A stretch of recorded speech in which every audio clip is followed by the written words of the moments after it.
आदिवासी समाज के कांग्रेस के राष्ट्रीय अध्यक्ष डॉक्टर विक्रांत भूरिया ने दिल्ली में एक प्रेस कॉन्फ्रेंस करते हुए कहा कि जल, जंगल और जमीन पर सिर्फ आदिवासियों का हक। वहीं इस दौरान भाजपा सरकार पर भी निशाना साधते नजर आए।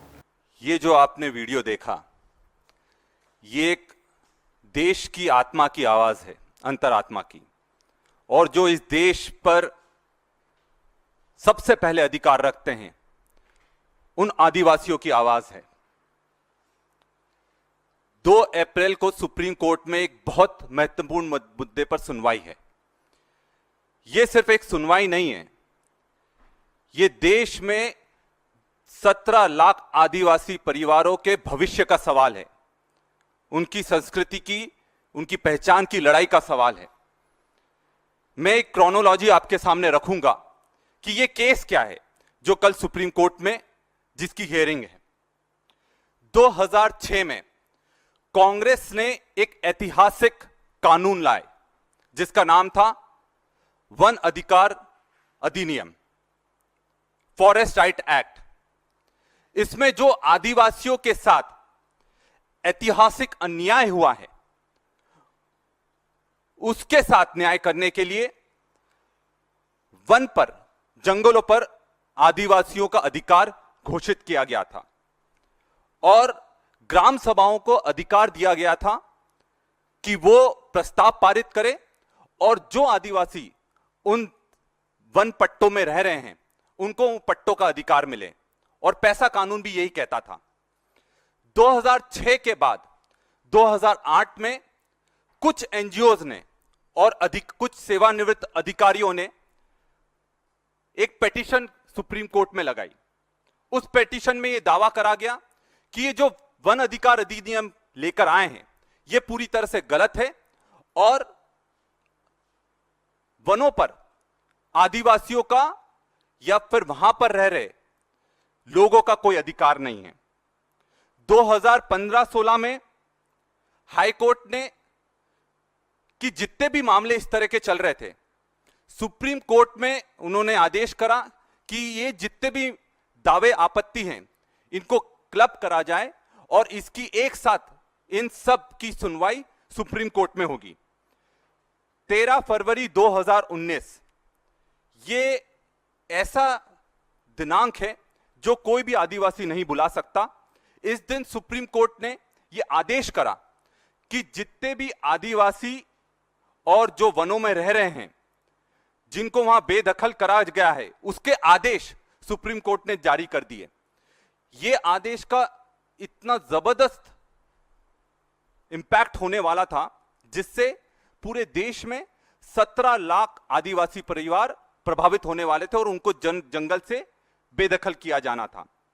जब पूरे देश में इसके खिलाफ एक मुहिम छिड़ी और सबने इसके खिलाफ आवाज उठाई, तब 28 फरवरी 2019 को वापस से इसमें सुप्रीम कोर्ट ने जो बेदखली का आदेश दिया था उस पर स्टे लगा दिया। फिर 2020 में वाइल्ड लाइफ फर्स्ट कर एक संस्था है, उसने वापस याचिका लगाई और उसने कहा कि जो एफआरए के नियम हैं और जो सामुदायिक अधिकारों हैं वो पूरी तरह से खारिज कर देना चाहिए। और इसके बाद कल की तारीख 2 अप्रैल 2025 जब इस पर निर्णय होना है कि एफआरए की वैधता, बेदखली पर रोक और ग्राम सभाओं के अधिकार पर सुप्रीम कोर्ट का निर्णायक सुनवाई होनी। अब मेरा सवाल है कि जो याचिकाकर्ता की मंशा है, जिनने ये याचिका लगाई है, वो कॉरपोरेट के हाथों में खेल रहे हैं और ग्राम सभाओं के और कम्युनिटी राइट्स जो फॉरेस्ट राइट एक्ट में मिलता है उसको खत्म करने की पैरवी करते हैं ताकि पूरे जो जंगल है उस पर आदिवासी का अधिकार नहीं बचे, उस पर पूरे पूंजीपतियों का और कॉरपोरेट का एकाधिकार हो जाए। यह सिर्फ कोर्ट में एक केस नहीं है, यह एक न्याय दिलाने को, संविधान बचाने की एक बहुत बड़ी लड़ाई है। फॉरेस्ट राइट एक्ट में 3 सबसे महत्वपूर्ण बिंदु हैं जो मैं आप सबके सामने रख रहा हूं, जिसको एलिजिबिलिटी क्राइटेरिया भी बोलते हैं और पात्रता का जिसके माध्यम से निर्णय होता है। और जिसका पालन नहीं करा गया इन याचिकाओं में। फॉरेस्ट राइट एक्ट में कहा गया था कि अगर ग्राम सभाएं ये पारित कर दें कि ये लोग या ये कम्युनिटी गांव में रह रही है तो उनको पट्टे तत्काल दिए जाना चाहिए, जो कि आज तक नहीं मिले हैं।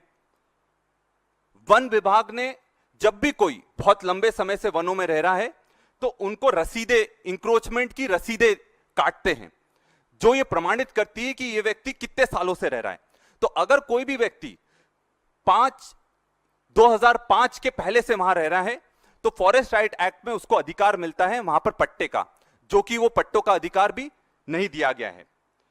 उसके अलावा गैर आदिवासी जो वनों में रह रहे हैं, जिनका जीवन यापन बहुत पहले से वनों में हो रहा है, उनको भी 3 पीढ़ियों का एक निर्णय लिया गया था कि 3 पीढ़ी से जो उन जंगलों में रह रहा है उनको अधिकार मिलना चाहिए, वो भी नहीं दिया गया।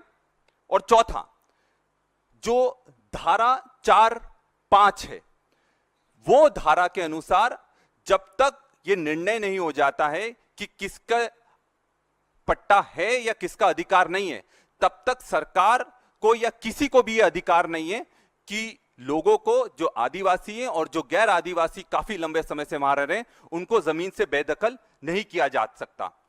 इसका भी पालन